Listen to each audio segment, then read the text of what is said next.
Hi everyone, nice to be back. I've only just realised I am really at the end of this book. However, it would reach 40 something minutes without me even noticing. It just whizzed through, and really I think that's too long for a video. If I have any problems, I'll have to just do it all again in 2 parts, but I will try and upload that because I don't really want to have to do that bit again. However, I'm going to, I've only got hardly any pages left in this book, so I'll go back a little bit here, and not much. I'll just go back to here. Everyone who's listened to the other one will know what rubbish I'm going on with now. So, heavy duty cleaners, embalming fluids, aborted baby cells, monkey and dog cells, bird cells, bovine DNA, and much more make up some of the vaccine ingredients. A healthy immune system fights off diseases, not a compromised system. People place too much trust in their GP when in actual fact their trust is going to big pharmaceutical companies who make the vaccines. Most doctors, I'm sorry to say, have little to no idea what is in the vaccines. The very few that do keep stum. Sugars and gelatin are used as stabilizers. Gelatin is an animal DNA. Formaldehyde is used as an adjuvant. The formaldehyde used isn't the naturally occurring formaldehyde, but a man-made industrial degreasing and embalming agent. It's not meant to be taken inside the body. It's used when someone's dead or for working with machineries or what have you. Industrial degreasing is a cleaning agent. Diploid cells, or WI38, are used in vaccines. Diploid fibroblast cell cultures strain WI38 is in fact composed of fibroblasts derived from lung tissues of an aborted white Caucasian female fetus. We're back to that subject again, but I'm going to control my upset that I had yesterday. Once injected into your bloodstream, this stuff then bonds with your DNA. Acetone is used in vaccines. All women know what acetone is. It is a nail polish remover. Colour additives, which are very hard to digest, go into vaccines. No wonder I always felt ill when I took any medication. Microcrystalline cellulose, which is simply refined wood pulp, is found in vaccines. Aluminium hydroxide and organic salts are used in vaccines. Asparagine is yet another promoter of cancer cells found in vaccines. Phenox Ethanol is an insect repellent, also used in dyes and inks. It is found in vaccines. Vegetarians and vegans must always be mindful that vaccines are loaded with animal cell proteins and diploid WI38 cultures. Polysorbate 20 to 80 also is found in vaccines. Potassium chloride is a metal halide salt compound of potassium chlorine. Chlorine is a chemical toxic irritant and coupled with the potassium chloride leaves you with a host of potential side effects. That's why I don't like medicine. Ugh. Potassium hydrogen phosphate is another salt used in fertilizers, and again is known to be both an irritant and toxic. Disodium phosphate dihydrate is yet another salt and used as fertilizer, a food additive, and a fungicide. When given as part of a concentrated injection, it should be given with caution and can result in dehydration as well as pancreatitis, severe renal problems, extensive tissue damage, such as severe burns, and rhabdomyolysis, RHABDOMYOLYSIS, RHABDOMYOLYSIS, rhabdomyolysis, which is the destruction of muscle cells. Sodium chloride is yet another salt. Side effects for sodium chloride are irritation of the gastrointestinal tract, vomiting, hypernatremia, respiratory distress, convulsions, and death. Calcium chloride, another salt that assures me that all these additive salts are an assault for sure. Calcium chloride can lead to burns, excess thirst, stomach pains, and low blood pressure.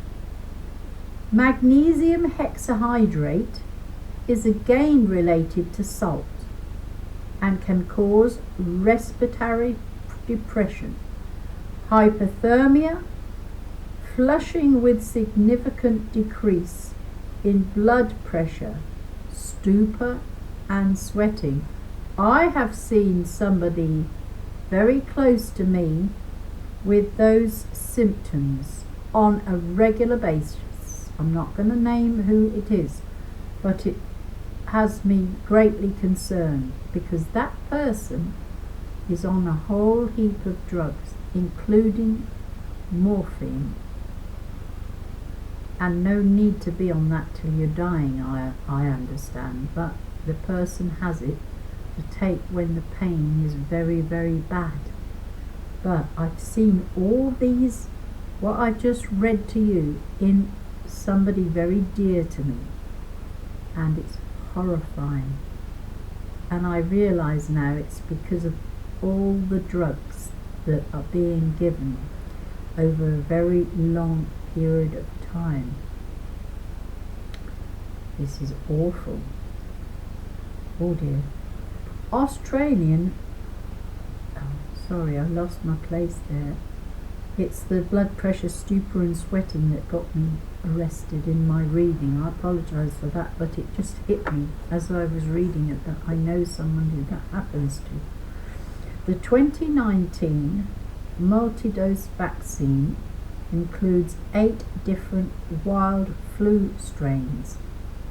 Australian Brisbane H1N1 PDMO9 strain, the Brisbane IVR-190 strain, the Kansas H3N2-like strain, the Kansas NYMCX-327 strain, the Colorado 08-2017-like strain, the Maryland NYMC BX69A strain, the Phuket PHUKET 3073, 2013 like strain, plus the Phuket, is that Chinese or something?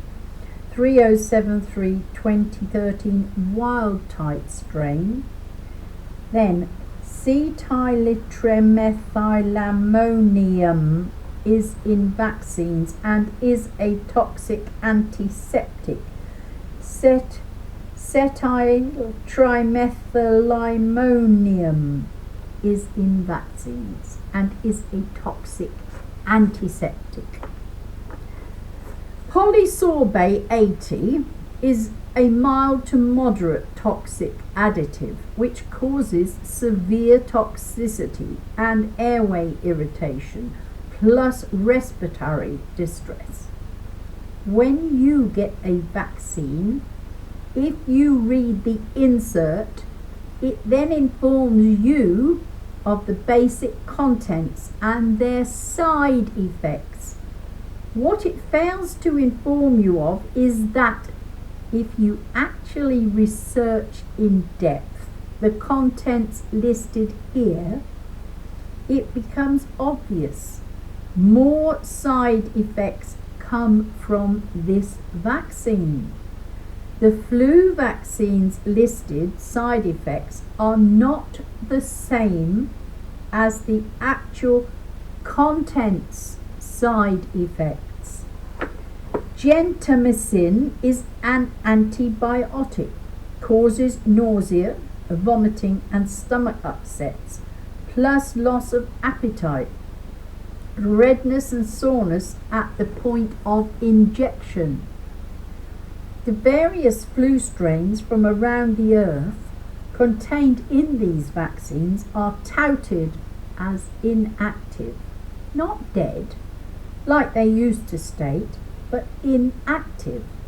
Inactive simply means that the flu viruses and their mutations are laying dormant in the vials they are contained in. Once they enter your bloodstream, whoosh, they become instantly active and alive. And guess what? They're now ready to once again mutate. Think about what you've heard here, and if you get the book, read here. Think about what's to come from all this tampering and mixing of DNA, of slicing and splicing and knotting of cells and restructuring life into Frankenstein's dream. And finally, we're finally there at the very end of this book. Most people use tick and flea repellents. Have you ever had a tick? Oh, I got a tick in me in Jamaica. It was horrible. My husband had to get it out. Oh, it was so painful. It was ghastly. I would hate to be a cow. They get tick bites all the time, don't they? Oh my God. Most people use tick and flea repellents on their beloved pets.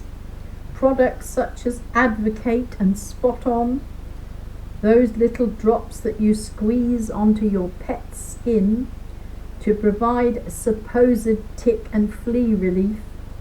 Do you know just how harmful these products can be? Veterinarians are taught by drug companies that such products are safe and harmless to use. Vets then hard sell these products to their customers on behalf of the big pharmaceuticals. Evidence to the contrary shows that in actual fact both the active and inactive ingredients in these preparations are inextricably linked to serious health effects. Fipronil is one active ingredient that upon entering your pet's system, in particular the nervous system, causes potential nervous system and thyroid toxicity. Tests on all kinds of lab animals prove this beyond doubt. Tests also show altered thyroid hormones, thyroid cancer, both liver and kidney toxicity, plus reduction in fertility, as well as being proven to be the #1 cause of fits, convulsions, epilepsy in all pets treated with these supposed harmless medications. Imidacloprid, imidacloprid, imidacloprid.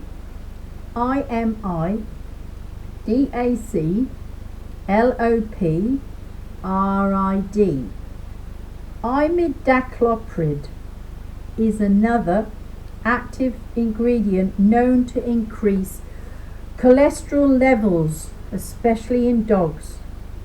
It is known to cause thyroid lesions, creates liver toxicity, and is known to damage liver, lungs, spleen, adrenals, brains, and even gonads.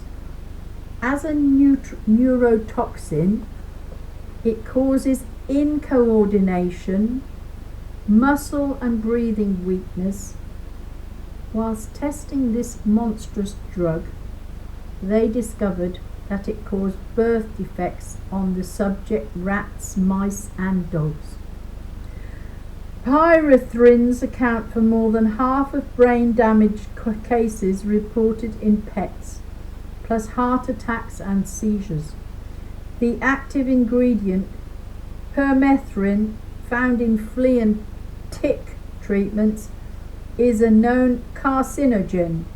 Now you can see a clear link to the vast rise in pets contracting cancers, liver tumours and so on, plus endocrine disruption, along with increased aggressions, learning difficulties in pets, dogs with autisms and autoimmune diseases, ADHD and many more.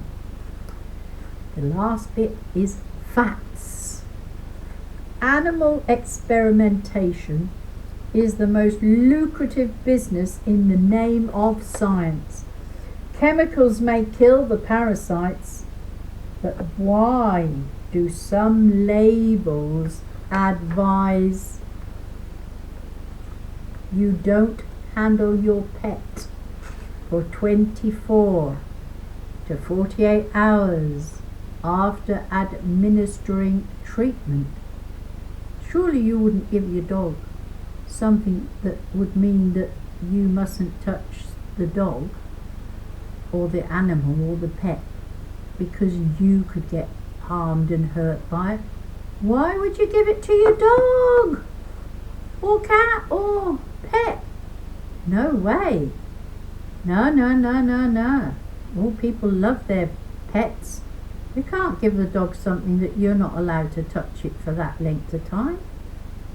This should be a big red flag warning as to what you are allowing into your pet's bloodstream. That must flag up a big signal to you. Think about it. They again tell you these treatments are not systemic, which is a blatant lie. These so-called treatments are absorbed not only into the subcutaneous tissue, but into the bloodstream, the bones and marrow, even breaching the blood-brain barrier. Look out, don't take anything, give your dog anything that can't allow you to touch it for 24 to 48 hours. Oh, no way. Think about this. For a flea or a tick to get this poison, it must first bite down and feast upon your pet's blood. So what does that tell you about your pet's blood system? It tells you that your pet's blood is thoroughly poisoned. It has to be for the flea or tick to be poisoned. Dig it out! Dig the tick out. If my husband could dig a tick out of me, I'm sure you can dig a tick out of your pet. I'm sorry, but that better to be cruel to be kind. Dig it out. You can. You can get them out of humans without poisoning them. Get them out of a pet. This treatment is stated to last as much as 3 months. 3 months of poisoning. Some veterinarian practices now recommend overdosing by using these poisons on a monthly basis. Well, they're mental as well. As mental as the doctors. God. Millions of pets get sick and die each year from chemicals that have been overused, such as permethrin and pyrethrin.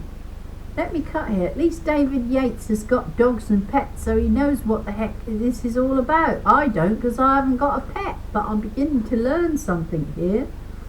These chemicals are popular treatments for parasitics and used widely, even in cat and dog collars. These chemical poisons are found in raid, I've seen them, sprays. Raid products such as fly and insect deterrent sprays and powders. It is important to remember that when experimenting on animals, they use only fit and healthy subjects.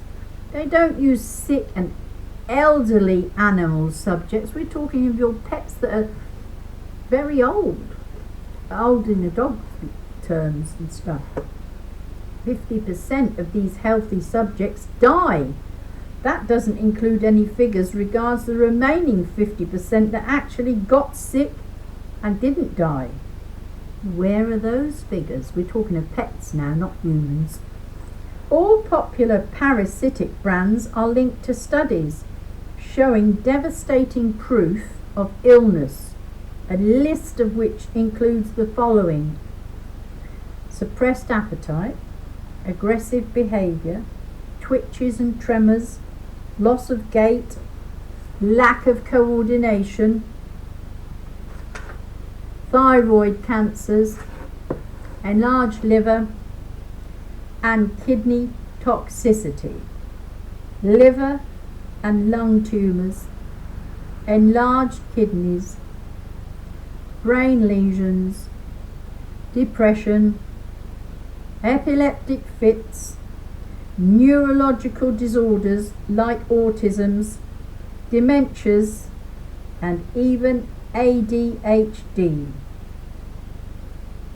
David Yates finally said, "It sickened me to have to learn this stuff. It sickens me to have had to bring it to your attention. We are living and breathing a toxic overload revolution.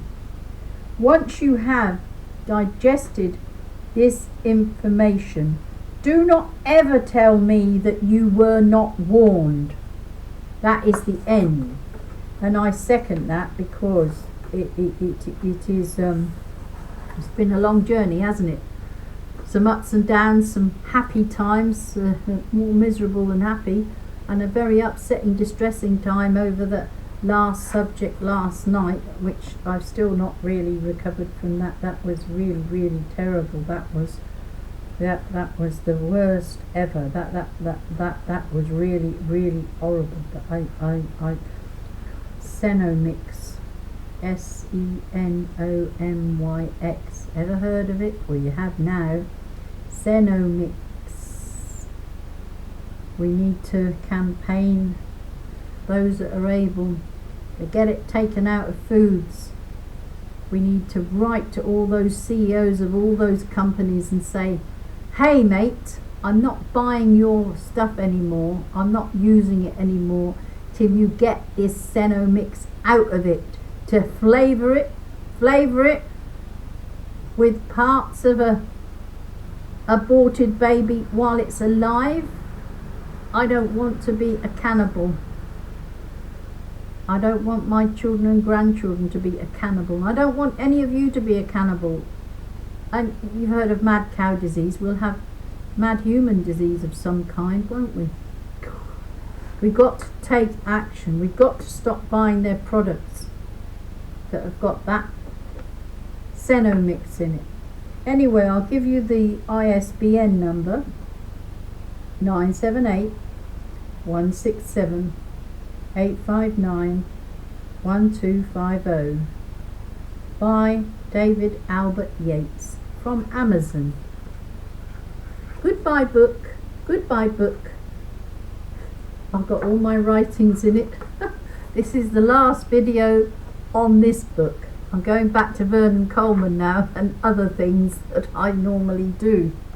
And still keeping up my Bible daily dip.